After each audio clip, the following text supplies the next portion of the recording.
My dad kicked me out for being pregnant. Now he wants in after meeting the father. If you've ever had a parent who cared more about what the neighbors thought than about you, sit down for this one. Because what you're about to hear is the story of a father who threw his pregnant 18-year-old daughter onto the street with 2 garbage bags and a change of locks. And then, 5 years later, tried to crawl back in through the one door he never expected to find, a Norwegian fortune. Stay to the end, because the way this woman's little brother turns the knife back on their father in a courtroom is one of the most satisfying things you will hear all week. Let's get into it. I was 18 years old the night my whole life split into a before and an after. I'd worked up the courage for a week, waited until after dinner, waited until my father had settled into his 1 glass of scotch, the hour he was usually closest to calm. I told him I was pregnant.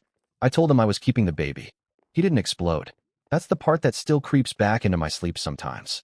He set his glass down slow and careful, looked at me the way you'd look at a stranger who'd broken into your living room, and asked who the father was.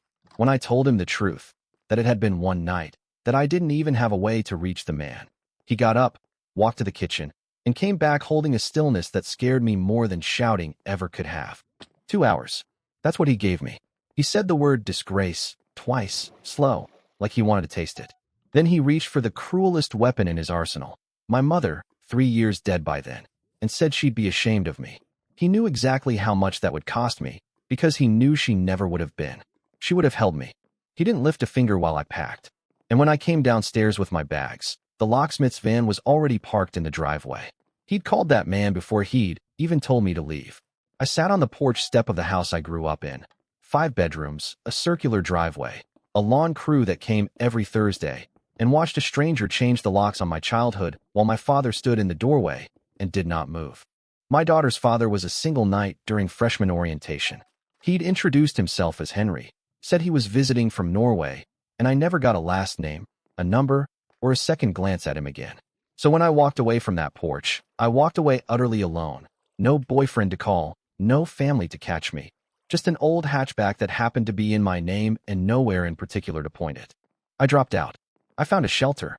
I gave birth to my daughter, Leah, completely alone in a county hospital room while my father was busy telling every relative we had that I'd run off to Las Vegas to become a stripper. That lie became my legacy in that family for half a decade. And then came 5 years that I can only describe as a slow-motion emergency. I waited tables in a diner where grown men grabbed my wrist to make sure I noticed their $2 tip.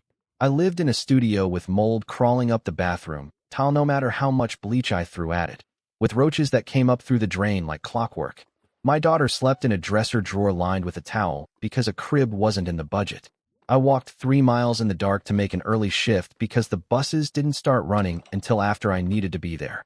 My father lived 20 minutes away the entire time.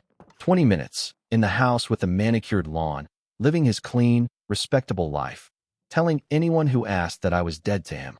The only person from that world who ever showed up for us was my little brother, Elliot.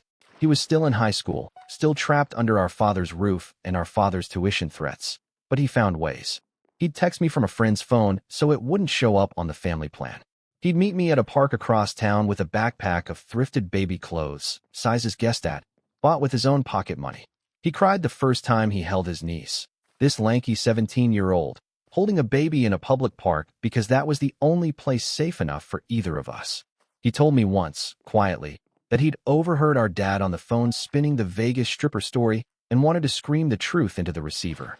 I told him not to. I told him to keep his head down, finish school, and not set himself on fire trying to keep me warm.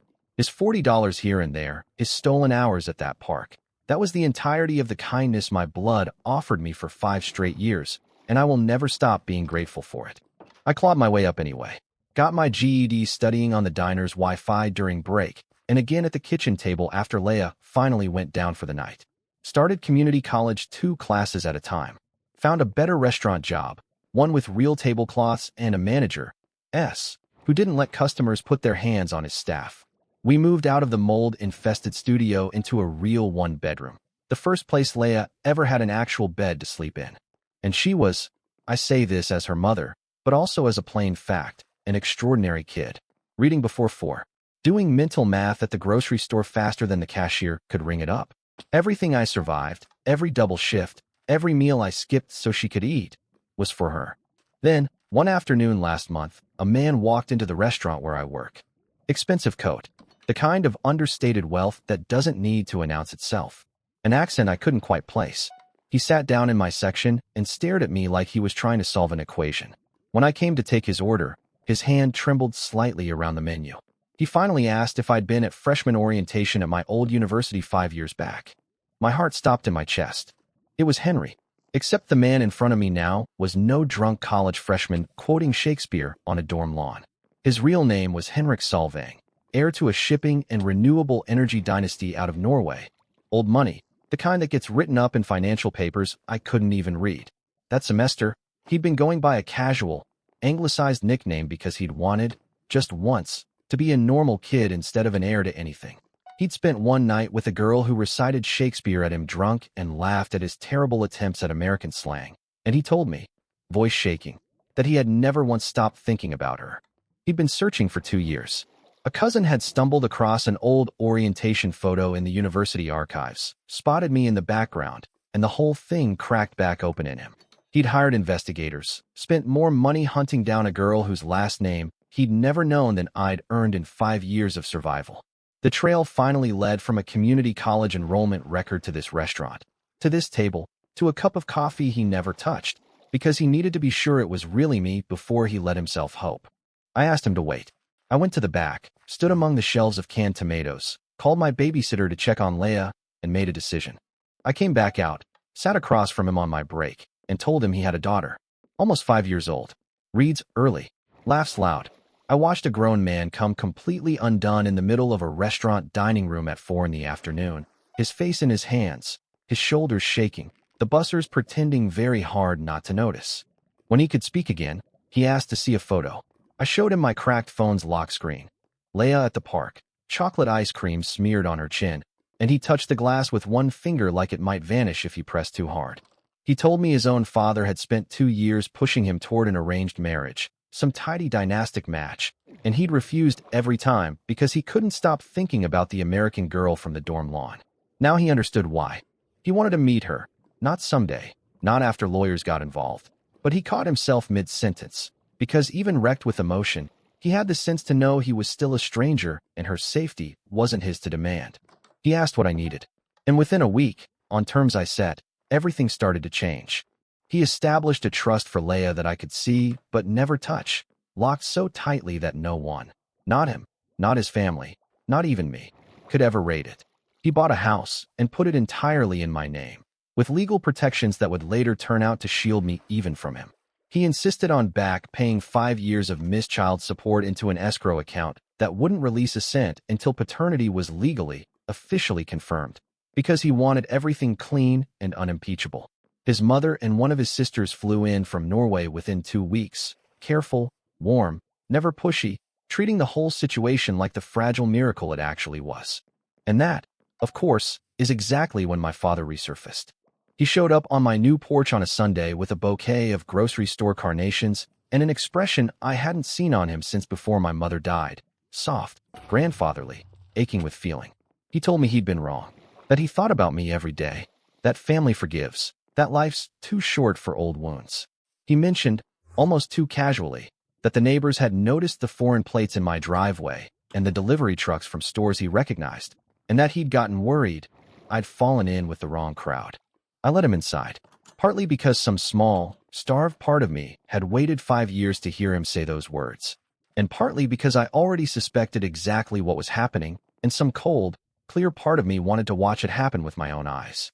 He talked about grief and hard love and second chances, and then he spotted the framed photo on my mantle, Leia with Henrik's mother and sister in a downtown hotel suite, the unmistakable backdrop of serious money, and I watched something shift behind his eyes.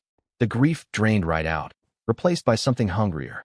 He picked up the frame, asked, very carefully, who exactly Leia's father was, though it was obvious he already knew, because the next thing out of his mouth wasn't a question. He said the Solvang name the way a man reads a price tag he's already decided he can afford. He mentioned Leia's upcoming 5th birthday, said he'd always wanted to see the fjords. That's the exact moment Henrik walked in from the kitchen, where he'd been quietly getting Leia a glass of water, having heard every single word. My father extended a hand, already gushing about his precious granddaughter. Henrik looked at that outstretched hand like something he'd found stuck to his shoe and didn't take it. He said, very quietly, "You are the man who locked his pregnant daughter out of the house." Not a question. My father launched into the tough love speech I'd heard secondhand for years. Henrik let him run dry, then pulled out his phone. He never raised his voice. That was the thing about him I was only beginning to understand. Real power doesn't need volume. He turned the screen around and said, "This is the intake form from the shelter where your daughter spent the second half of her pregnancy. There's a checkbox near the top. It says abandoned youth. Someone checked it." He swiped. "This is the county hospital record from the night your granddaughter was born. Your daughter is listed as indigent. No emergency contact. No father listed. She delivered completely alone." He swiped again. "This is the emergency housing application from when she was 8 months pregnant. Should I keep going?" My father tried to say he hadn't realized how bad it had gotten. Henrik simply said, "You live 20 minutes away. You called the locksmith before you told her to leave." I'd mentioned that detail once, in the restaurant, and he'd filed it away. Now he set it down like the final piece of evidence it was. I stood frozen in the doorway, watching every excuse my father had carried for 5 years fail, one by one. He turned to me, reaching with both trembling hands, telling me he thought about me every single day, that he'd been scared and proud and wrong. And for one dangerous second, the starved animal in my chest almost believed him. Then I looked at the grocery store flowers sitting on my own counter. I remembered he hadn't shown up until after the neighbors mentioned the car. I stepped back before he could touch me and told him he needed to leave. Henrik moved to stand beside me, not in front, beside, and that distinction mattered more than I can explain. My father looked between the two of us like he genuinely couldn't compute how the math had worked out this way. He asked for a real chance to explain. I opened the front door and held it, my hand steadier than I expected. He gathered his cheap flowers and walked out, but at the threshold he stopped, and the soft grandfatherly mask dropped completely, replaced by the cold, calculating man who'd called a locksmith before he'd called me his daughter. "I'm her grandfather," he said, low and even. "That counts for something. There are laws." Then he got in his car and drove away. I slid down the door onto my own floor, and Henrik crouched in front of me without touching me, just present, until my breathing came back under control. I already knew, sitting there, that there are laws hadn't been an empty threat. My father didn't do empty threats. He made plans, and I had a cold, sinking feeling he'd just told me his next one out loud. Once I confirmed Leia was upstairs, happily sorting stickers, Henrik and I sat at my kitchen table and talked through what came next over tea neither of us drank. He apologized for the ambush, admitted the investigators had compiled the full paper trail of everything I'd survived, never imagining he'd use it the way he just had. I told him it was more than okay, that for 5 years I'd stood alone in every doorway of my life, and having someone stand in one beside me was something I didn't have words for yet.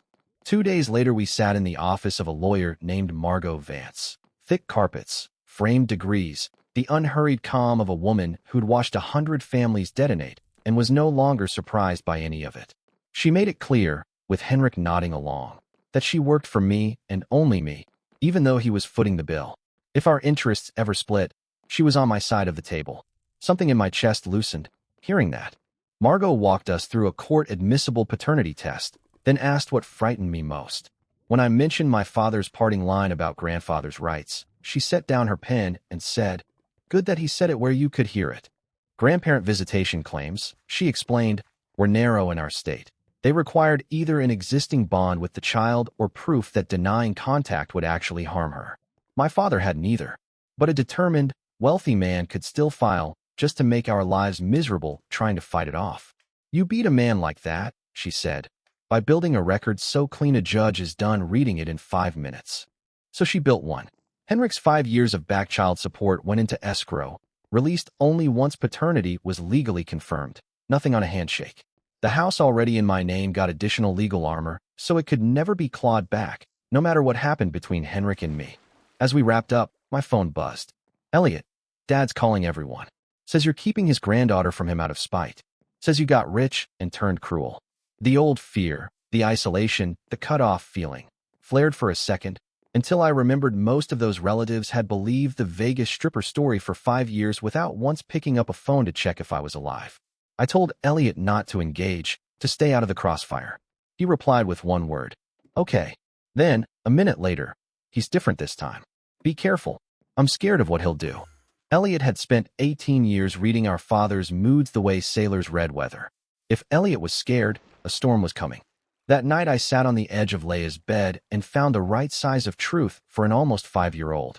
I told her a friend from a country called Norway wanted to meet her, someone I'd known long before she was born. She asked if he was nice. I told her we'd find out together, slowly, no rush. I didn't use the word father because nothing was confirmed, and I refused to hand her a word that big only to have to take it back. She asked if he liked her shows.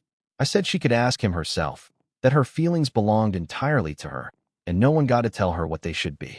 She nodded, satisfied, and went back to lining up her stuffed foxes by size. We met at a public park that Saturday. Henrik came early, simple, no gifts, no entourage, just a soccer ball and nerves he couldn't quite hide. He crouched down to her height, asked her favorite color. She hid halfway behind my leg, but answered, dark green, like deep forest. They kicked the ball back and forth while I hovered close, and at one point she stopped, tilted her head, and asked why he talked funny. He laughed, a real, warm sound, and explained he was from Norway. She wanted to know if they had McDonald's there. He said yes, but the menu's in Norwegian, so the words looked like a secret code, and made him try to say chicken nuggets for her, which sent her into a fit of giggles in the grass. He never promised her trips or castles. He just answered every question like she was a whole, real person whose thoughts mattered, and let her come to him an inch at a time. On the drive home, she went quiet, then said out of nowhere, the Norway friend is good at soccer, bad at chicken nuggets. I told her that sounded about right. 2 days later, my father left a voicemail. Forgiving me, for keeping his granddaughter from him, for letting grief fester into estrangement, for being so stubborn. I deleted it after listening twice, anger burning hot and fast at the sheer audacity of being forgiven for surviving what he'd done to me. In his retelling, I was the one who'd withheld, not him. The 2 hours, the locksmith, the disgrace, the years of silence, the lie about Vegas. He'd rewritten the entire story, and I was done trying to correct people who'd already decided who I was. The next day, on my lunch break, I went back to the library where I'd once studied for my GED with Leia asleep beside me in a stroller, and I researched grandparent visitation law in our state. Narrow, just like Margot said, but filing itself, win or lose, could cost a family thousands and months of stress. I wrote down statutes and case names until the fear had edges I could actually plan around, then emailed the photos to Margot. That Friday night, 2 regulars whispered just loud enough for me to hear, about the foreign plates in the staff lot, about whether a girl like that gets pregnant on purpose to trap a rich man. My face burned, but my handwriting stayed steady on the order pad. S noticed and offered to move me off the table. I told him I had it handled, even though my hands shook carrying their plates.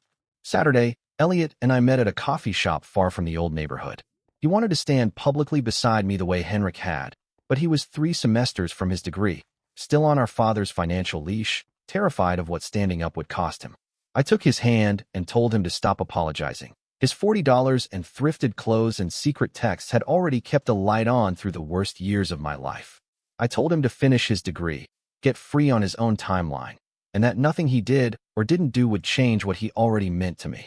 We both cried quietly in a coffee shop booth, 2 adults hiding their faces because the man who raised us had turned even our love for each other into something that needed smuggling. The next morning, Leia's preschool called. A man had shown up claiming to be her grandfather, asking about pickup procedures. My blood went cold, then hot. I broke every speed limit getting there. The director met me in the lobby, assured me they'd released nothing. The second his story didn't match the authorized pickup list, they'd shut the conversation down and he'd left. I filed a formal written restriction on the spot, hands shaking on the pen, while through the window I watched Leia chasing a friend on the playground, gloriously unaware her grandfather had just tested the locks on her the same way he once tested mine. That was his whole pattern. He never kicked down doors. He found the unlocked window. Through Margot, I sent him a formal no-contact letter. No approaching Leia, her school, or her caregivers. No contact except through my attorney. Signing it made me sick with old, conditioned guilt, the kind that tells a daughter keeping the peace is her job. But underneath the guilt was something new, a clean, unfamiliar strength. I was finally being the wall I'd needed when I was 18 on that porch.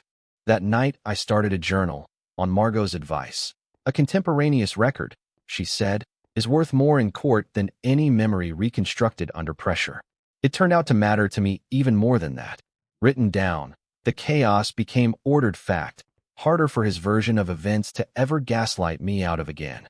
A few days later, Henrik brought over a catalog and pointed to a $3,000 Victorian dollhouse with working lights.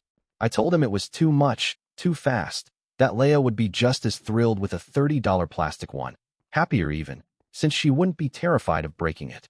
He looked genuinely confused, like he couldn't understand why solving a problem with money was suddenly the wrong move, now that he finally had a problem money could touch. We talked it through for 20 minutes. I told him things get outgrown and forgotten, but experiences last: the science center, the aquarium. To his enormous credit, he didn't push back or pull rank. He just closed the catalog and asked when we could go to the science center instead. Watching a grown man actually change his mind in real time is rarer than people admit. The paternity test happened on a Monday. Cheek swabs, chain of custody, a technician narrating every step for the record. Leia thought they were checking for cavities like the dentist.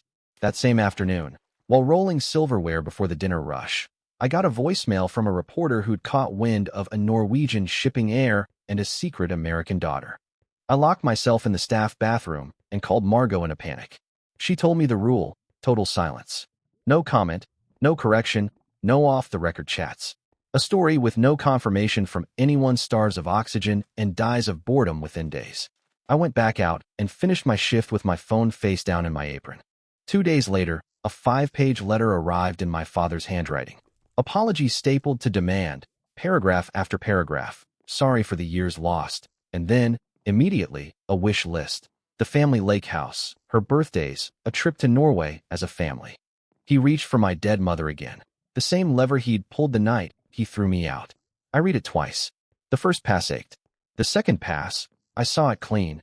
Not an apology at all, just his demands repackaged in apologies clothing, betting I'd still mistake the wrapping for the gift. The next morning, Elliot called in a panic and told me to check Facebook. My father had posted a new photo album, 30 old pictures of the two of us as kids, captioned about the unbreakable bond of family. Every single photo predated my pregnancy. Not one image from the 5 years he told everyone I was dead to him, because you can't post a picture of a daughter you've erased. He was building a museum to a fatherhood that ended the day I became inconvenient, inviting the whole family in to admire it. Elliot had already screenshotted every photo and caption. I saved it all to a folder labeled evidence. And for the first time in years, I didn't let the hurt spiral me back into wondering if I was the villain of my own story. There were 2 of us now who remembered the truth, and it was saved. That weekend, Henrik brought over a giant blank calendar and sheets of stickers so Leia could mark video call days with purple hearts and visit days with gold stars, choosing every single sticker herself. She taped it beside her bed, the first thing she'd see every morning. 3 days later, the DNA results arrived. A formality by then, but official all the same. We sat Leia down and Henrik told her, gently, that he was her daddy, that nobody had told him she existed until recently, and that the moment he found out, he crossed an entire ocean for her. She went very still, thought it over with her whole small face, then asked if that meant she had grandparents in another country like her friend at school. We told her yes, and that nobody would rush her toward anything. She nodded slowly, picked her crayons back up, and disappeared to her room to sit with the news alone, which I understood completely. Some news is too big to wear out loud until you've tried it on in private first. Margot connected us with a child therapist, Dr. Imani Reyes, and reframed it for me the right way. Bringing in help wasn't failure, it was foresight. I'd spent 5 years turning not needing anyone into armor, and I didn't want my daughter to need that same armor. During one session, Dr. Reyes had Leia draw her family, herself in the middle, a thought bubble above her head crammed entirely with question marks. She admitted, in the blunt way 5-year-olds deliver gut punches, that she was scared her daddy would disappear again, like before, even though she knew it wasn't his fault since nobody had told him she was born. Dr. Reyes explained that only time, showing up, being boring and reliable, sticker by sticker, would ever answer that fear. Henrik took the assignment like the most important job of his life. And then he simply did it. Every visit, on time, no cancellations. Not everything went smoothly. A regular at the restaurant made a crude joke in front of a full dining room, suggesting I trapped a rich foreigner on purpose. I froze, then set the plate down without a tremor and told him to stop. He laughed it off, until S walked over, calm and immovable, and told him to pay and leave. Restaurant policy, no exceptions. I stood shaking in the back afterward, not from anger this time, but from the strange, unfamiliar relief of someone standing up for me without my having to beg for it. Margot arranged mediation with a specialist named Dolores Kemp. The terms were strict. My father had to name his specific actions without justifying them, commit to weekly therapy verified by his counselor, and accept that any contact with Leia remained entirely my call. Margot warned me he'd agree not out of humility, but because men like him never believe rules apply to them. "We'll see," she said, "whether he does the work or just performs it." The first session, he cried almost immediately and, exactly as predicted, buried every admission under an excuse. I cut him off and made him name things one at a time, flat, no story attached. The 2 hours, the locksmith, the silence, the Vegas lie, 20 minutes away for 5 years and never once checking if we were alive. Every time he tried to wrap it back in justification, Dolores stopped him. He genuinely could not do it. Naming the act without the armor of his reasoning seemed almost physically impossible for him, because he'd spent 5 years building that armor specifically so he'd never have to stand without it. Dolores assigned it as written homework instead, away from an audience to perform for. We drafted a temporary parenting plan, alternating weekend visits, Wednesday video calls, joint decisions on school and health, everything filed with the court. Afterward, over coffee, Henrik admitted his own father had been pushing him toward marrying me. Tidying the whole situation up, heir and mother, one neat, respectable package. He told me he'd said no, that we needed to learn to co-parent before anything else mattered, and he wouldn't let his father, or anyone, turn our daughter into the excuse for a wedding neither of us had chosen. Listening to him, I realized the two most powerful men in this story, my father and his, both wanted to bend my life into a shape that suited them. The difference was that Henrik heard his father's plan and said no on my behalf before I even had to ask. A signed confirmation arrived, my father's first therapy appointment, on record. I felt almost nothing but skepticism. One form doesn't undo 5 years, or rewire decades of a man who ran his household like a brand to protect. I told myself the truth I keep having to relearn. Words are cheap, forms are easy. Showing up, unglamorously, with no audience. That's the only thing that would ever count. Around then, Elliot told me he'd stopped being our father's go-between, told him directly to route everything through the mediator. It cost him. He half expected the tuition threats to land within the hour. They didn't, not yet. He was 21, finally finding a voice separate from the peacekeeper role assigned to him at birth. The second mediation session, my father read 3 handwritten pages listing his actions without a single, but attached, the closest thing to an honest apology he'd ever managed. Imperfect, still carrying an undertone of wanting credit for the fear and grief behind it, but the most honest thing he'd ever said to me. I told him I accepted it as a first step, not absolution, and that only sustained action over time would mean anything. I drove past our old mold studio apartment on an impulse one afternoon, sat outside with the engine running, and let the old memories surface. The smell no bleach could kill, the 3-mile walks in the dark, the arithmetic of which build to skip. I reminded myself why I questioned every open hand, even Henrik's, even on his best day. It wasn't paranoia. It was wisdom paid for in full. Margot connected me with a financial advisor, Theodore Park, who explained that sudden money destroys most people not because it runs out, but because of how it warps their thinking. He built a structure, most of the money locked into retirement, a college fund on top of Leia's trust, an emergency cushion so I'd never again choose between an inhaler refill and formula. I kept working at the restaurant anyway, because I wasn't ready to become someone who didn't. The next mediation session, my father read the long version. All 5 years, specifically, including the moment Elliot called to say I'd given birth alone and he chose to hang up and go back to dinner. He cried without trying to soften it this time. I told him I'd heard him, that it wasn't okay and never would be, but that I saw the honesty in how he'd said it. We negotiated the terms going forward. No overnights, no unsupervised time for at least 6 months, reviews every 3 months tied entirely to Leia's well-being and his continued therapy. The first supervised visit happened at a neutral family center. I waited outside with a book I couldn't focus on. Leia came out an hour later holding a purple and green butterfly drawing. In the car she was quiet. At home, over a snack, she said Grandpa seemed nice but also sad, that they'd talked about owls, and that she wasn't sure she wanted to see him again soon. I told her that was completely fine, that the pace was entirely hers to set. Tucking her in, she asked if Grandpa had always been sad, and I told her the truth in a sigh she could carry. He'd made choices a long time ago that hurt people he loved, and sadness is part of what you feel once you finally understand a mistake like that. Then I hope he learns to make better choices, she said, with the plain mercy of a 5-year-old, and fell asleep. My daughter, who had every reason to grow up hard, had somehow turned out merciful, and it was the greatest thing I ever had a hand in making.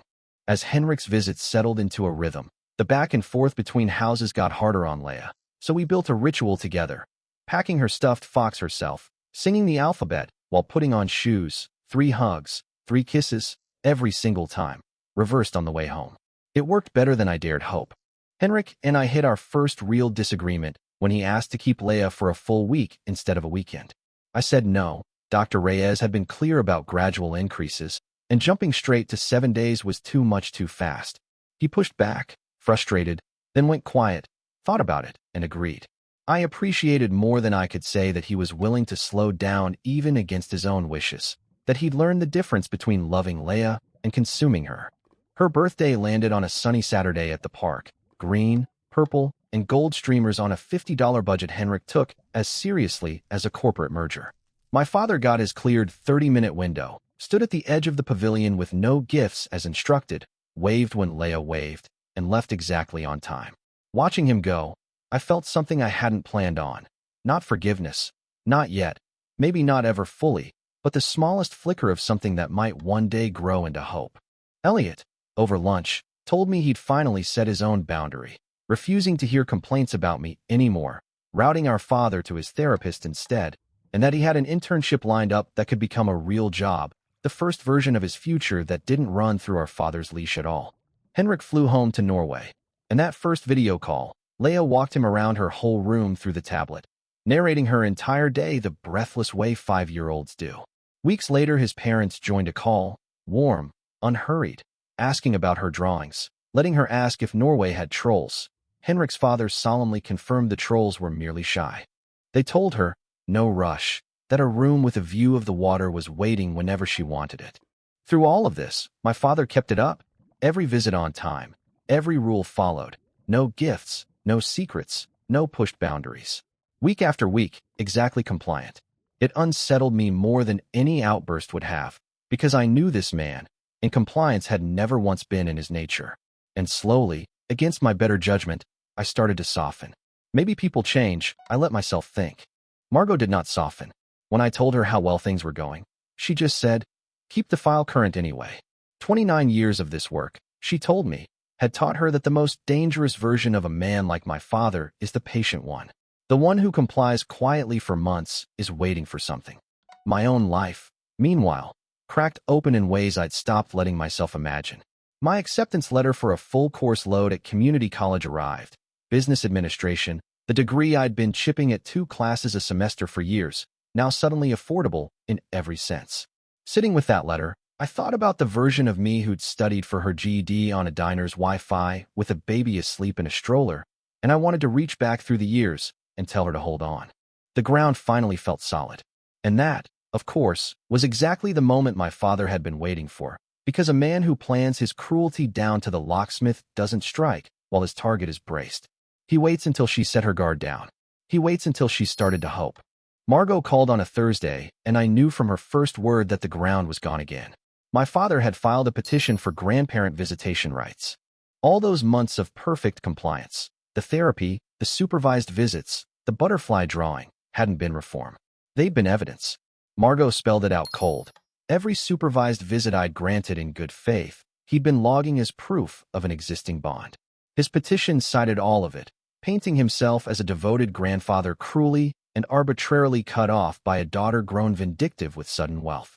He'd manufactured the very relationship the law required, on my own mercy, and was now holding it up in court as grounds to demand more. I sat on my kitchen floor, same spot as the night he'd first threatened, there are laws, and understood he'd never stopped being the man who called the locksmith first. He'd just found a slower, more patient one. I called Henrik, who booked a flight without needing to be asked. I called Elliot, and that's when the case cracked wide open, though I didn't know it yet.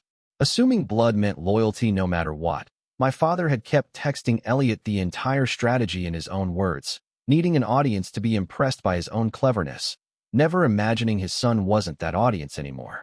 Elliot had screenshotted every message. In them, my father laid out the whole plan, playing the long game, becoming the grandfather no court will deny.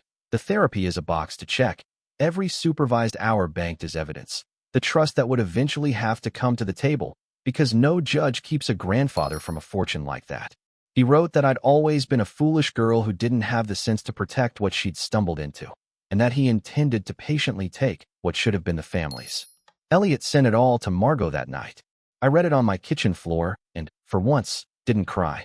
Something in me went hard and quiet and final instead, the same steadiness that had carried me through a cold hospital room years earlier. He'd told the truth in writing to the one person he was sure would never betray him, and that person had chosen me. Margot called back near midnight, something almost like warmth in her voice for the first time since I'd known her. He built his whole case on looking like a loving grandfather, she said. And your brother just handed me his confession that the love was strategy, and the strategy was the money. The 6 weeks before the hearing were strange and suspended. We kept Leia's world exactly the same, school, the sticker calendar, the alphabet by the door, so that whatever happened in that courtroom would stay entirely above her head. Elliot agreed to testify, knowing it could cost him the last of his tuition, and told me the night before that I'd stood between him and our father 100 times as kids. It was his turn to stand once. The hearing itself was smaller and plainer than I expected, fluorescent lights, no wood paneling. My father's lawyer told a beautifully constructed story. A reformed father, months of faithful supervised visits, a daughter grown cold and controlling with new money. My father even cried on cue. Then Margot stood. She agreed, graciously, that the grandparent bond is sacred, and asked the court's permission to establish exactly when this particular one had begun. Document by document. She walked it back. The shelter intake form, the hospital record listing me indigent with no father present, the Vegas lie told to the whole extended family, the My Pride and Joy photo album with 30 pictures and not one from the 5 years he'd claimed I was dead to him. The so-called sacred bond, she pointed out, was months old by his own visitation calendar, and then she asked how those months had actually been built. She called Elliot. Pale, in a borrowed tie, refusing to look at our father, he authenticated the messages. Margot read them into the record in her flat, unhurried voice. The long game. The grandfather no court will deny. The trust that would have to come to the table. The fortune he intended to take, patiently, because I'd never had the sense to protect it. The opposing lawyer didn't object. You can't object to a man's own written confession. I watched my father's careful sorrow slide off his face, replaced by the same cold calculation from my porch 6 years earlier, and watched him look at his own son on the stand with pure disbelief, as if the betrayal were Elliot's and not his. The judge took barely 20 minutes. She ruled that the entire petition rested on a relationship the petitioner himself had described in writing as a deliberate financial strategy, that the supervised visits were evidence of manipulation, not affection, and that granting the petition would reward exactly that.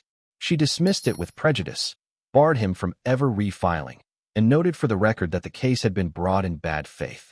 Looking at him over the bench, she said, "The relationship a grandparent earns is not the same as the one a grandparent litigates. You have shown this court only the second kind." And then she moved on to the next case, and it was over. I stood up. There was nothing left to say that she hadn't already said better.